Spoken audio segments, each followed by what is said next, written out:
This is YouthWork, the podcast that delves into the lives of youth workers, their journey and their work with young people.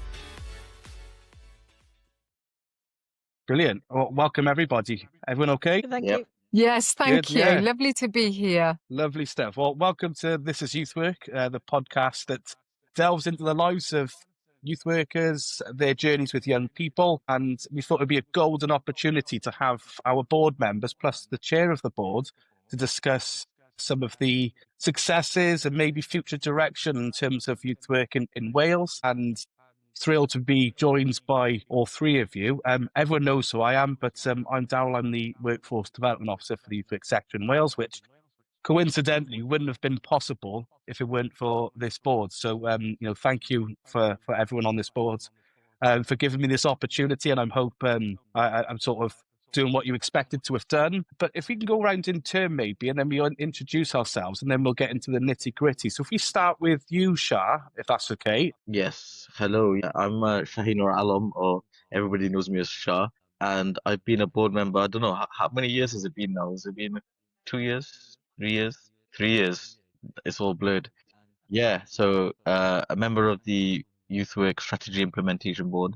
3 years in is still a bit of a mouthful to say. A bit about myself. So I used to be a secondary school teacher maths. I did a bit of youth work. I worked for East, and actually this opportunity to be on the board, Lee from East, as many people in Wales in the youth sector would know, he encouraged me to apply, and he was like, you should apply and increase the diversity of the board, and add your lived experience and your perspective. So I didn't really think much of it at that time, but I applied, and then somehow I don't know how I got it, but got onto the board. But here I am 3 years down the line on the board. And at the moment I'm working in public affairs, so I advocate for youth policy with the King's Trust, formerly known as the Prince's Trust, as many people know it as. Well, I know why you were selected, Shah, and it was because you're a talent to the sector. So, that raw talent that's shone through, and that's why you were selected. So you're so modest. Deb, can we go next to you, and then we'll have Sharon straight after, if that's okay? Yeah, sure. So hi, Deb Austin. Quite a similar starting point to Shah in that I started life as a teacher too, and not a very good teacher at that. A teacher that was very much focused on, at the time, probably attainment, and very quickly learned that in doing so, we were leaving the majority of the children that I cared about and mattered most behind. Got very curious about youth work, its principles around inclusion, engagement, empowerment. But that's as far as I took it at that point. Moved across sectors, so I've worked in sports, housing. I'm still a chair of a housing association, and in health. And then came back to a point where we started to explore the impact that youth work could have on the kind of outcomes of emotional well-being and mental health. That led me to applying for the Youth Work Strategy Board. And like Shah, I was very pleasantly surprised to be invited to be part of the board, and I chaired the strategic comms and engagement group during the 3 years. Brilliant. Thank you, Deb. And lastly, Sharon. Oh, thank you, Daryl. So I think a lot of people know, in case this is new for anyone, my background is very much youth work, youth and community work. And it started when I was a young person myself and had an opportunity to attend Whitchurch Youth Centre. Sorry, that's not right. I worked in Whitchurch Youth Centre. I went to Bitsallen Youth Centre as a young person.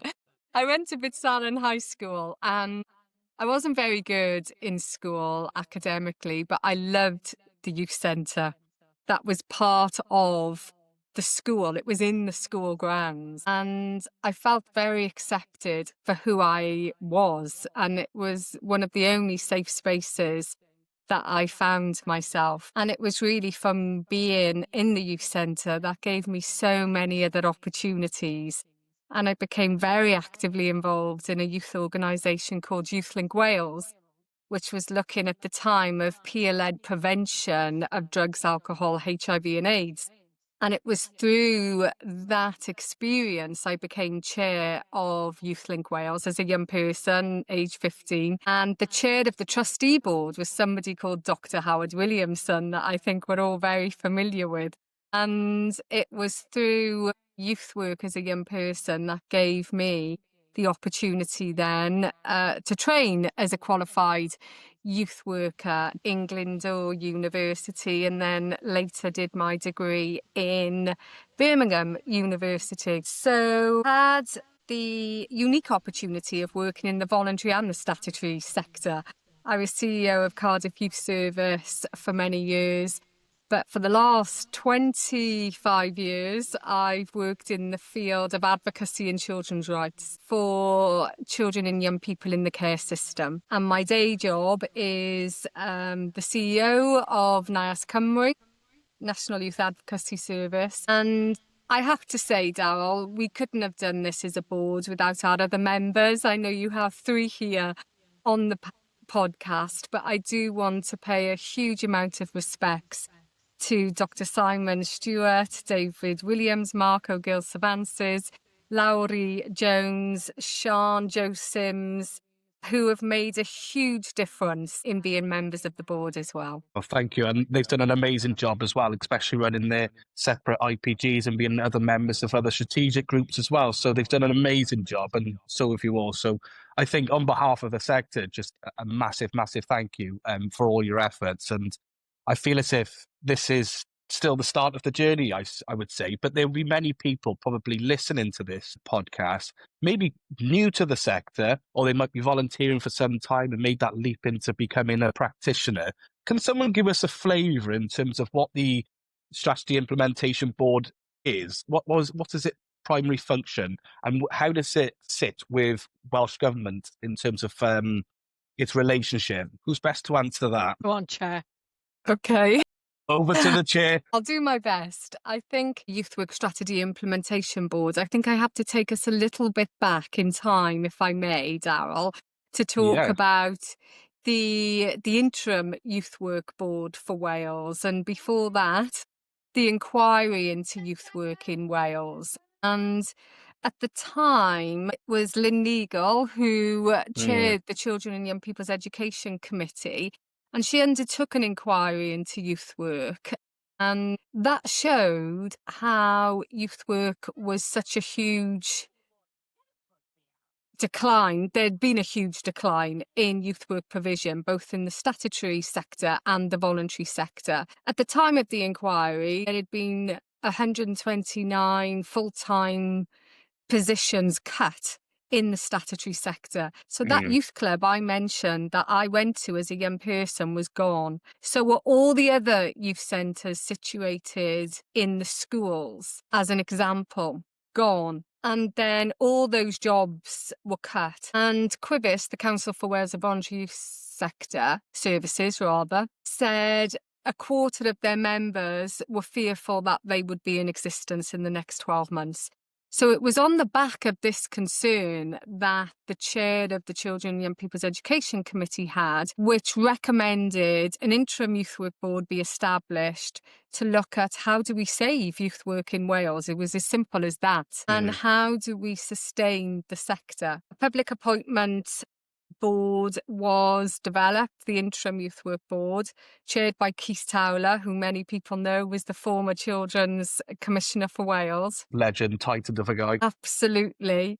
And it was Keith's job to put together a board that would come up with recommendations to sustain youth work in Wales. I was lucky to be a member of that interim youth work board, and along with Joe Sims and Dr. Simon Stewart, who's now on this phase of the board, were also part of the original board. And with the sector, we produced 14 recommendations in a report called Time to Deliver, which really looked at sustaining youth work in Wales. And I won't go into the details of those recommendations, although I'd be very happy to, but it was on the back of that report that the then Minister, Jeremy Miles, for Education and Welsh Language said, "Thank you very much for these 14 recommendations. How are we going to turn this now into implementation phase?" And it was under the direction of the Minister, Jeremy Miles, to set up the Youth Work Strategy Implementation Board. And our role and remit was to explore 3 priorities, which was a role and remit of a national body. What would the functions be? What would they do? to conduct a funding review into the expenditure of youth work in Wales and what was being spent and who was making the decisions. And our third priority was to develop and strengthen the statutory framework for youth work in Wales. There were other 11 recommendations, one being a youth-led governance structure, having youth work valued and understood by other policy areas, and Welsh language provision, the importance of EDI as an example. There were many others as well. And I think what we decided in the early stages when Keith was chair was that we wanted to create a movement, Darryl. We didn't want it to be a public appointment board where we met once every quarter and we had a set of papers and we said, well, we think this. We wanted to create a movement to bring the sector with us. So we saw ourselves as facilitators for the youth work sector in bringing together the statutory and the voluntary sector, but also other policy areas like youth justice, like health, like formal education, to be part of these conversations. And we wanted it to be owned by the sector. So we were very different in our methodology as a public appointment board. And that methodology was one that's enshrined in youth work. We wanted to empower the sector because when we started, we found a sector that was incredibly disempowered. There'd been so many cuts, so many jobs lost and volunteers not coming back into the sector. We needed to grow. We needed to give confidence back. And we wanted to be the facilitators of change. So I would say that was our role and remit of the board, but to really deliver on those 14 recommendations. Shah, Deb, I don't know if you want to add anything to that long description, and apologies, but it's important that people have, I think, the framework in which we were working with. I think it's really good to have context as well. Sorry, Shah, but what you've just given us, that sort of wider content. Sorry, Shah, over back to you. No, yeah, I was just going to say that it's funny because I remember before the board started, I met with Sharon, and I think obviously Sharon as chair was meeting with every board member and just to get to know everybody. And then Sharon told me about the time to deliver report, and then I was like, I didn't know anything about this. And it's you could be working in youth services or in the youth sector and not know about this report, and it just stays there on a shelf gathering dust because it's to do with some policy. And I think the work of the board, especially being involved in this latter phase, not having any knowledge of what happened before, in the way it engages the sector, it ensures that the sector takes ownership of its future and its trajectory. And the more we can empower the sector with what's happening and the policy landscape and all of that kind of stuff, the more the sector can take ownership and really drive things forward, really, and not just expect, politicians who don't really understand things about youth work to do things. We need to be able to understand what the policy landscape is and also advocate for it as much as possible. So that's why I think, the approach that Sharon mentioned about engaging the sector instead of just working as how normal public appointed bodies do was really powerful, and you could really see that added value to the sector across Wales. If I may, can I just add, just from my perspective, my interest in the year prior to applying for the board was I was asked to chair one of the Youth Work Excellence Awards working group, and to say I was blown away by the breadth and depth and reach of youth work is probably not doing justice to the nominations that we were looking to consider. And it really struck me that I had no idea of how far reaching youth work was. And it made me even more curious to want to understand that further. And that methodology really talks to the way that the IPGs have been set up to really start to explore that breadth and depth around that valued and understood. It is probably one of Wales's best kept secrets and yet one of Wales's best gems. And it's for us, part of our role was ensuring that we could start to blur those boundaries beyond the youth work sector and make other sectors aware of what would be possible, both through the youth work methodology, but linking in and connecting in with other youth work kind of principles and priorities. So as a chair of an IPG, it wasn't a talking shop, and that is refreshing. From other boards you've sat on in the past, from day one, you were faced with recruiting into those IPGs, people with different views and different experiences to look to bring the implementation challenges to life and to bring those into action. That was refreshing, and that's really credit to Sharon and the team in Welsh Government to very much encourage that and to ensure that the voices of people working in the Youth Work Centre were front and centre in addressing some of the future direction. Thank you, Deb. You mentioned an IPG. So for those listening or watching, they might not know what an IPG is. Can you give us and I'm going to put you on the spot here. Can you give us a flavour in terms of what an IPG is and how does it feed into the implementation board? Yeah, okay. I'll start, and please, guys, you chip in. IPG was the Implementation Participation Group. Yeah. And by its very name, it set a very clear tone of what we were about. Not a talking shop, but a group that was looking to implement some of the recommendations that Sharon had set out. So some of the 14 recommendations. So the group that I had the privilege of leading was to look at regional delivery and how we were going to get a regional structure around youth work, links to the national priority around the national body, which we'll come on to later, I'm sure. So in doing that, it was looking at a bit of a stakeholder map within the sector and out of the sector. Who are those key partners that ought to have a view in and around the table? And if we could reimagine a new future, what would that look like nationally, regionally and locally to ensure that youth work was really valued and understood? And what would be our key roles in that? So yeah, that would be an example from my perspective. I'm sure I've missed loads. So Sharon Shah, please come in. Yeah, I was going to say, I vividly remember the initial conversation of IPG or implementation participant in one of our board meetings when we were in Llandrindod, I'd want to say, at the Metropole. And it came off the back of the SPGs, which I believe were the strategic participation groups, which people before me would know that this was a thing. And so IPGs, I guess, were just a follow-on, just as the implementation board was a follow-on of the strategic board, the IPGs was just that. But I think there was a discussion of a refocus of the IPG groups were formed around the recommendations, as Deb mentioned. So, yeah. Accidentally turned my camera off. Okay. So we've had a good flavour in terms of what an IPG is. So just remind me, there was quite a few of them, wasn't there? So if we go through them one by one, obviously we had your one, Deb, which was the Strategic Communications and Marketing IPG that you led.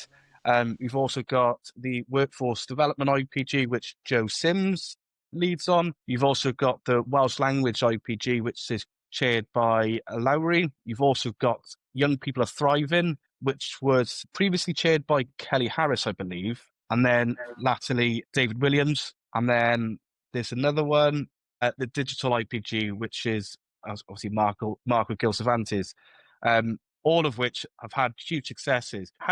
What do you think now? Obviously, the board itself, what priorities did the board have, and how do those feed into the IPGs? Does anyone want to take a stab at that? Yeah, I'm happy to come in there, Darrell, if that's helpful. Thank you. I think we had priorities set by the minister. Okay. And it's important to say, within all of this, our role is to advise the minister. We are not decision makers. And obviously it changed. We've had many different ministers and cabinet secretary now during the term of 7 years, the interim Youth Work Board, and now this phase. So that was interesting to have different relationships at different times with different ministers and cabinet secretaries, and the changes within Welsh Government. because there were also many different people throughout 7 years, and we also had a pandemic in the middle of the life term of the interim youth work board, where really Yeah. we paused our work and had to step in and lean in to provide guidance on Mm.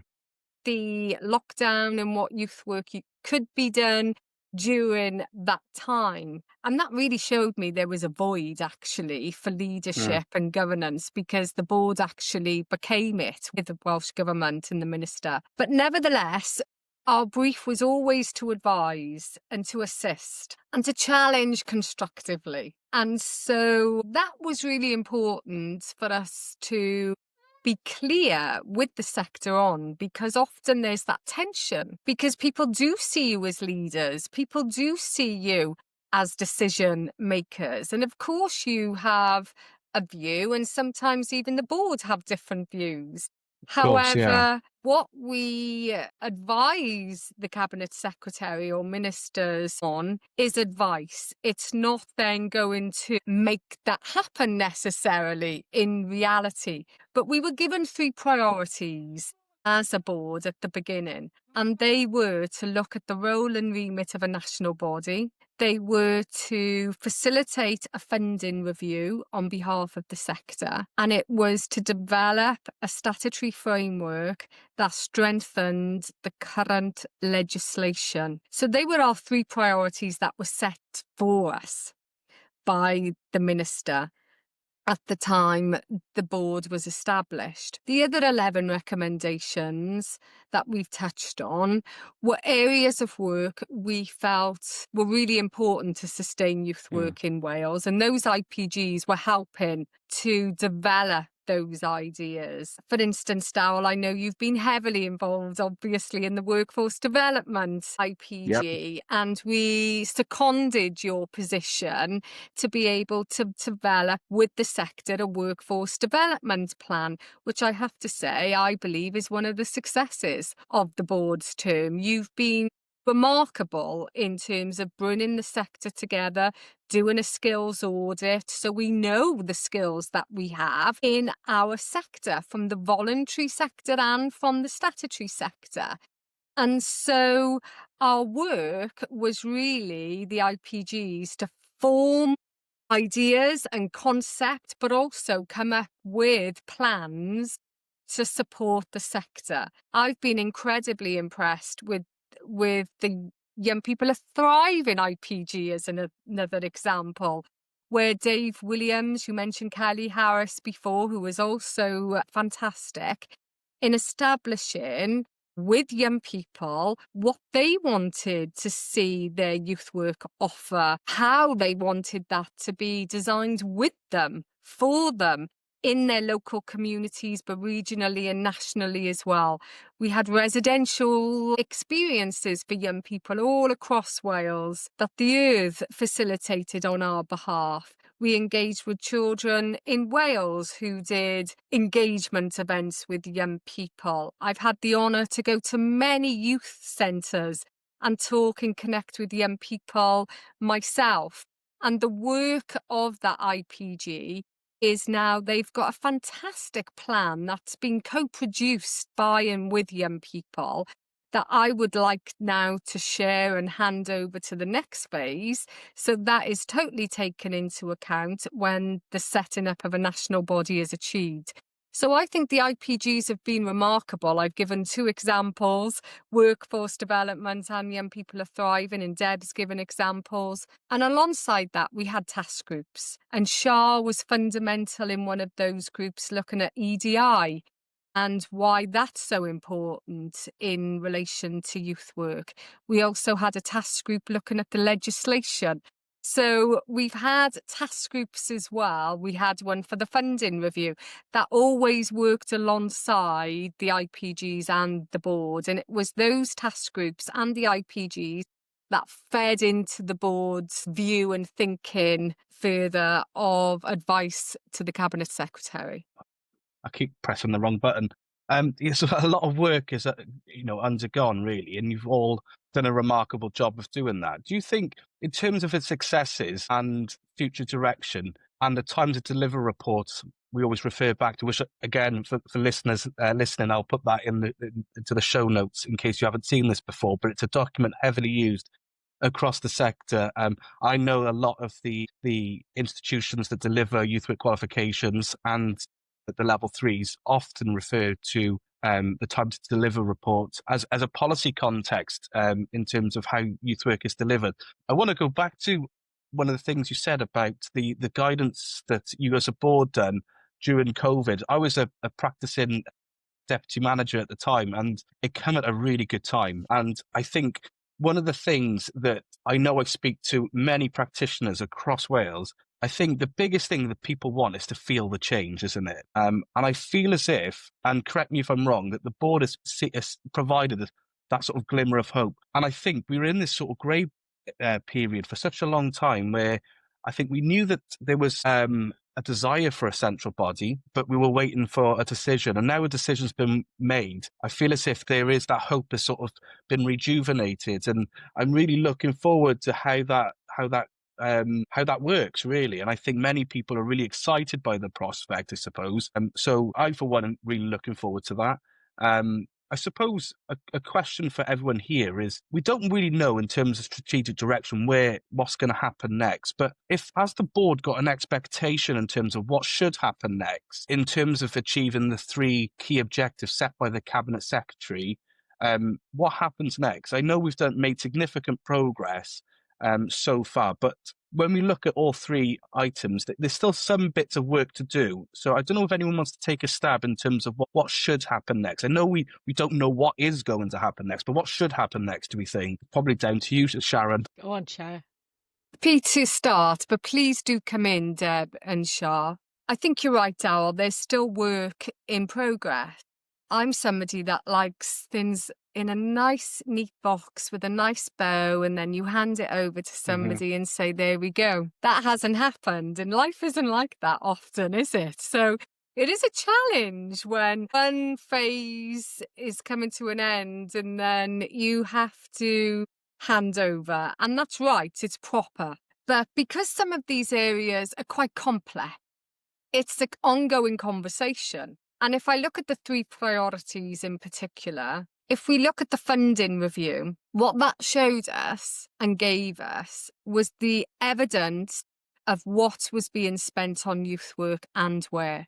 And that looks very different across Wales. And there's lots of reasons why that looks different. Population is different in one area, for example, than another. However, we also learned just how much other policy areas are investing in youth work. If I think of youth justice in particular, they really value the methodology of youth work and apply that to youth justice. So we began to get a sense of other areas of policy work are really investing in youth work, and that was fantastic. What we weren't able to do was phase 3 of the funding review, which was to try and evidence for every pound you spend on youth work, this is the return you get in terms of young people's health and well-being, stability, community involvement, not having maybe links with youth justice or preventative work that it offers. We weren't able to prove that. So it's my view that that work still needs to happen, and that needs to be picked up by the national body. And we also need to have fuller conversations about how do we resource our sector? How do we do that fairly? And who makes the decisions on what is spent and how? So they're the conversations I think still need to be had in relation to the funding review. When it comes to the statutory framework, I think that's been really challenging. And if I reflect on time to deliver, the report we've mentioned, it was the board's view at that time that we wanted to explore a Youth Work Act just for Wales, and we would radically reform the legislation for that. That was not accepted, and what we were asked to do was to look at the current legislation and strengthen it. So that is what we've done, and we've aimed to do that with the sector. I think there has been differences of opinions around the definition, for example, of what youth work should be defined as. We also know that there's been some conversations around what the partnership model looks like and how do we give equality of a partnership approach between the voluntary and the statutory sector, with young people at the heart of shaping those services as well. That's another conversation that needs to be now had within the development of a national body. It was always the board's view that the number one priority for sustaining youth work in Wales was to have a national body for youth work in Wales. That was always seen as a priority. And the reason for that was our brief was, how do we sustain youth work in Wales? And how you sustain it is that you have a framework and you have a centre that is responsible for leadership and governance of the sector. And it's a facilitator. It's a body that has departments and many functions that would look at funding, it would look at statutory framework, it would look at many other areas as well, workforce development being one of them, and how youth work is valued and understood. It would have many different functions. And so for us, when the Cabinet Secretary during Youth Work Week said in her announcement she was going to set up a national body, that was a huge celebration. And there will be people in the sector that I had conversations with who don't actually feel that a national body is the way forward. There's differences of opinion there. Of course, it depends on who sets it up and how it's set up and all those questions.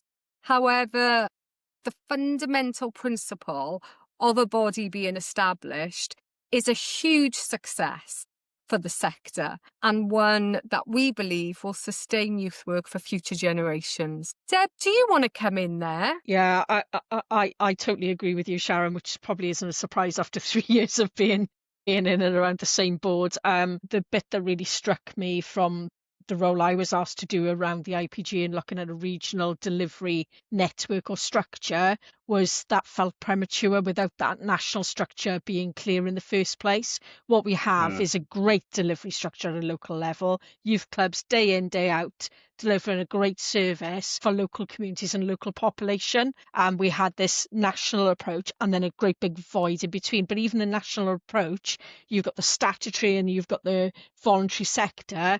It was messy. So how could we coalesce that in a way that really maximised the longer term direction and put it on the best footing we can, but ensuring that the voice and views of youth work were at the heart of shaping what that looked like? And that is the methodology that has been carried right throughout. And that is the methodology that, you know, if we were asking for one thing post our kind of term, that would be the methodology I would ask that would remain in the establishment now of that national body. It's critical to the long-term future direction, and it needs to be co-developed and co-designed from within the sector.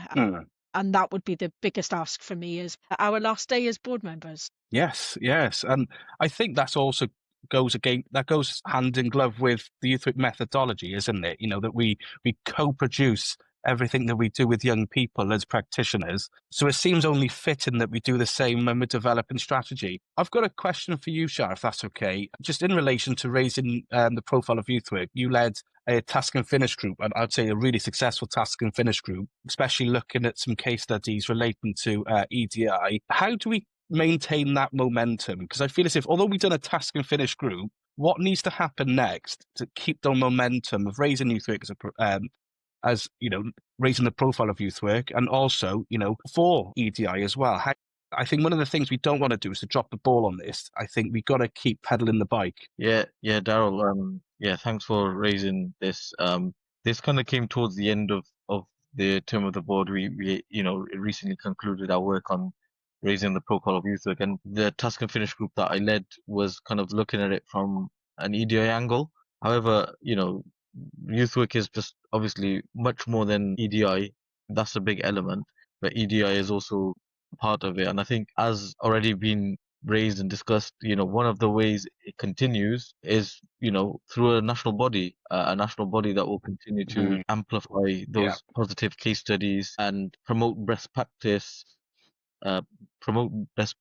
of organizations and youth workers and projects that are doing fantastic work in terms of challenging anti-discrimination of any sort of protected characteristic based on what you believe in or who you love or whatever you may be.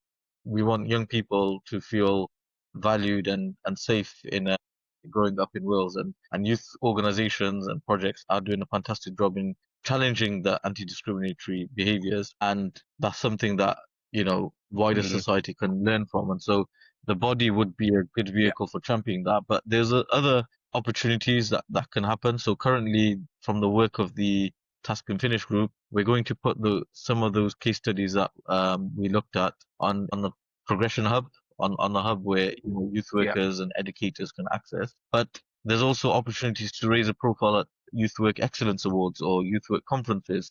So all these opportunities where you 100%. can get people together. And you also have a responsibility as well on your podcast where you can bring people on and talk about it as well. So, there's whatever way we can amplify it. Social media as well is being used for bad reasons. Why can't we use it to show the positive side? So yeah, there's so much that can happen, and we want innovators and people to come up with ways that can just amplify and raise the profile to its max. And to be honest, young people are the best at coming up with those ideas, more so than us. So give the power to the young people. 100%. And I've had the privilege of seeing some of those case studies, and for anyone watching and listening, when they're made available, you're in for a real treat. I think it just amplifies the just the sheer good work that's been happening.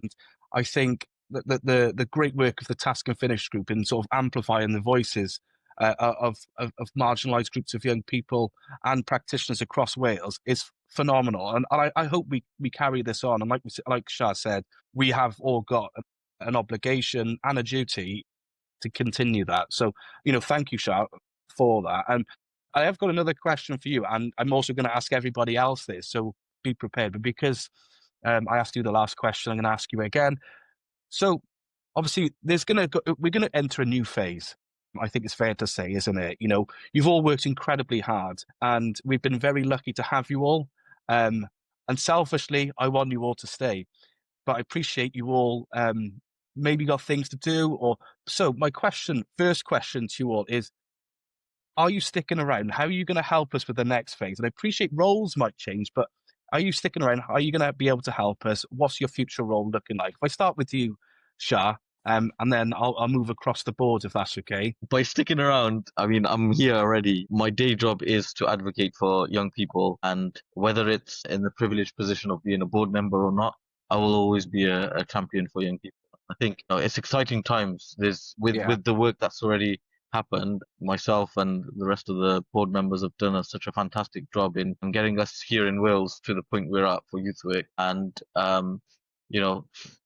my career, I've got someone talking in the background. My career is dedicated now to ensuring this moves forward. And, in my conversations with policymakers and decision makers, I'll always be advocating for, a board and this and that. And if I'm given the opportunity to be on a more of an influential position, then, at that time I'll look at it and see if I'm the right person. But, from wherever I am, I'll advocate. So that's if that helps in terms of the answer. No, that's reassuring as well, because we can't lose knowledge and experience from board members. So Deb, I'm going to pick on you next. Yeah, much the same as Shah. I feel I've come into this quite late on. The last 3 years has whet my appetite. It certainly hasn't left me in a position where I think the work is done. I've got far more I want to give to the sector and with the sector, and whether that's in a formal role or an informal role, I really don't mind. The offer for me is that if I can contribute and I'm the right person to do so, I'm more than willing to play an active role in that. Things have come full circle for me. I've just dropped my son off at youth club. What a lovely thing to be able to finish. He was too young when I started in the role. He's now just joined a youth club and he loves it, and Amazing. that is great. He will grow up with the benefit of what youth work can bring and offer to the table that I didn't have. Mm. And it was a no-brainer for me when we were looking at opportunities for him and where he could feel safe and have the trusted relationships. Youth clubs and youth work was the natural place for me. So yeah, I will continue to walk alongside his development as part of that. But the offer is there to anyone that if there is something that I can do to contribute in a future role, I'd be really happy to do so. I'm very interested in the establishment of the national body and what that could and should look like, and ensuring that the voices and views of the youth work sector are at the heart of whatever model comes out of that. But we'll wait and see who is part and parcel of moving that forward. Yeah. And if any decision makers are listening, you've got 2 active offers there. So, bear that in mind. And lastly, Sharon, this must have been exhausting for you. You're also CEO of NIAS, but also chair of the board. Are you at this point where you want to sort of slow it down, or are you thinking, no, the party's just started, but I'm going to take a slightly different role? Maybe after a holiday, Darryl. Don't blame you. It's been a real privilege. It has been an absolute privilege and an honour. And I think what's kept me going through real challenges has been never, ever lose sight of why you're doing it, which is always about young people. And that anger I felt 10 years ago when all those youth centres shut, and thought I was the lucky one. I had access to a youth club. Thousands of young people didn't when those youth centres were shut or youth provision was closed. And that was my motivation for being on a board. And we must never get to that place again in Wales where youth work is so undervalued and not understood.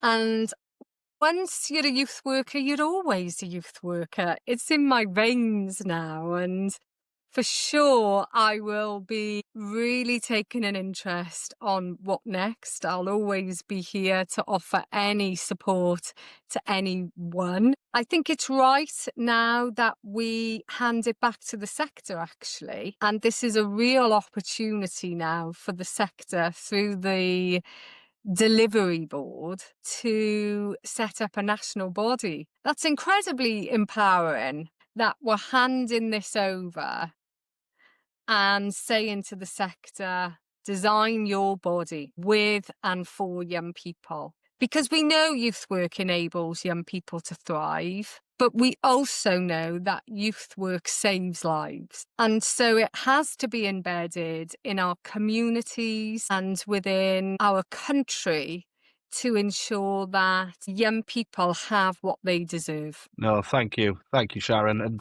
yeah, I think it's that sort of next phase, isn't it? And often, very similar to when you took over from Keith, isn't it? It's that sort of baton and that relay race, isn't it? So sometimes we can't always run the full length. You've got to rely on other people to pass the baton on, because that's how we maintain momentum. That's a very athletic term, which I'm not very good at doing at the best of times. I've got 2 final questions before I let you go, and I apologise for taking you for a long time out of your leisure time. But I always ask this to every guest that I have on the podcast, and you're no exceptions, unfortunately, folks. So the one is, what scares or frightens you about the future?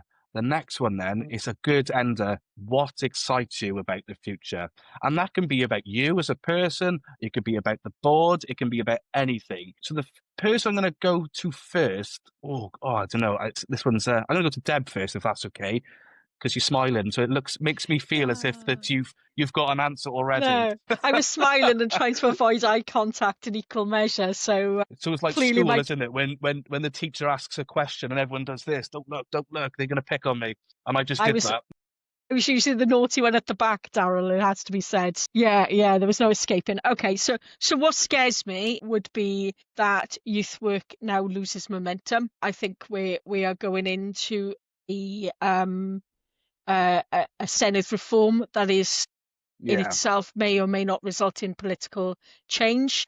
And with that comes a risk that there may be a change in the political priorities that we've enjoyed. Sharon's painted a very clear picture there of how supportive this direction of travel has been right from the early stages of through the Children and Young People Committee, right through into government and part of a the secretary's portfolio of priorities. Going forward, that political direction may be different.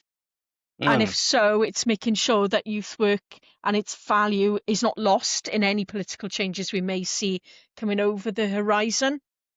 Yeah. What excites me would be the decision to progress the national body and that being made prior to any of those changes happening, because that is now in black and white. The opportunity has been set, and as a sector, I would encourage everyone to really think about what views, voices and contributions they can make. This is a once in a lifetime opportunity to shape the direction of the national body and make it what youth work really ought to be. And that would be about making sure that we maximise the voices, views and opinions of young people. And that would be the bit that excites me most. And I really hope the sector embraces that. Thank you, Deb. Yeah, it's a big question. So what scares me and what I'm hopeful for? So I guess what I could say about what I'm fearful of is, to be honest, like disunity and lack of leadership. So, and that's kind of internal within the youth sector. I think, you can't control who the government is, but you can control yourself and you can control what you do and what you make of it. And I think really the sector, the leadership, within the sector should be able to come together and work together. You don't need someone else to tell you what to do. The voluntary sector has set, is there because of filling a gap of need for young people in the areas.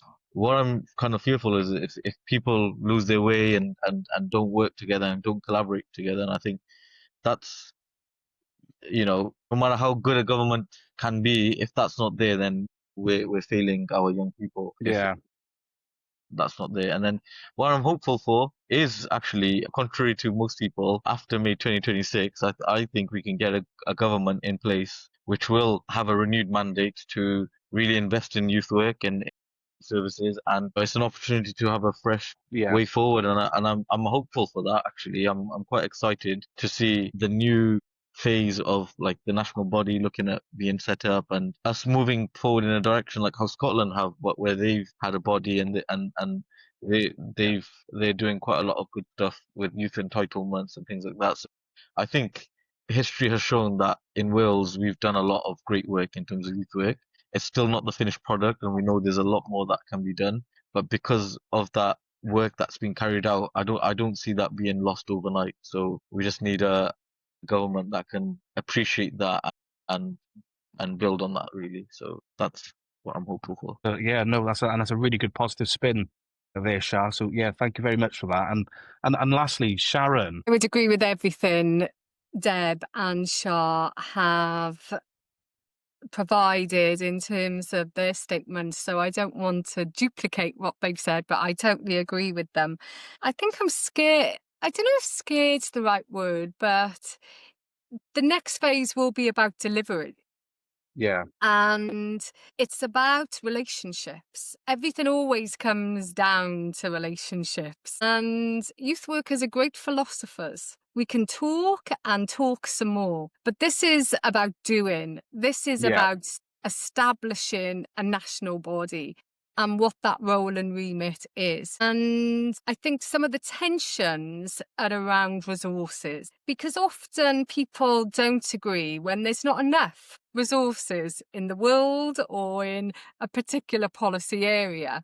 Yeah. And that can cause tension, friction, and I've seen that throughout some times of the board. And so I am very hopeful that partnerships can be formed which are built on trust and built on setting up a body that has equality at the heart of it. So if you come into youth work and it's being led or delivered by the voluntary sector or led and delivered by the statutory sector, you have the same rights and you have the same access of opportunity, and that people work together across other policy areas as well to deliver that. And I think my excitement is around recommendation 1 of Time to Deliver, which was a youth-led governance structure at the heart of decision making. And it's only when we give the power to young people, in Shah's words, do we really have a youth work sector that is going to thrive. And the national body can be a centre of excellence to make sure that young people are given opportunities to be part of decision-making processes that shape their youth work locally, regionally and nationally. And we are seen as a country of excellence in providing youth work services that promote and protect the human rights of our young people. Brilliant. All great answers there, folks. And I just want to say, before I let you go, What's your hope? before we What's your finish the podcast. Yes. Oh, right. Oh, wow. I've never been asked this. Yeah. So I suppose I'll start with fear. I'm pretty similar to you guys. I know there's a political change likely to happen. So I really fear the loss of momentum and people not engaging and maybe I think not trusting us as decision makers and implementers. I do really fear that. I feel like there might be a bit of fatigue if we don't continue the momentum. But I'm really excited about the changes coming up. And from a workforce development perspective, I only see benefits to a central body. So, I do think that, we work better when we work together. And I think a central body will bring that. So I'm totally in favour. And I think I've spoken to Sharon before about this, 100% got my backing. So that's what I'm really excited about, and if anyone's listening to this, I'm in the background if you ever need any support or help with regards to forming of this. So, but I just want to say to all of you on your last day as official board members, whether that might continue or not and what it looks like in the future, just on behalf of the sector, a huge thank you. Your efforts haven't gone unnoticed.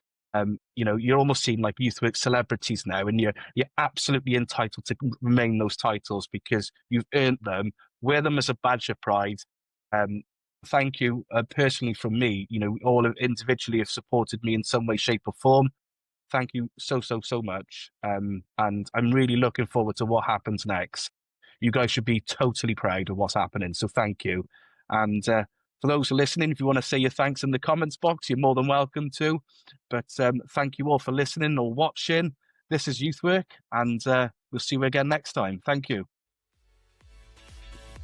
Thanks for listening to This is Youth Work.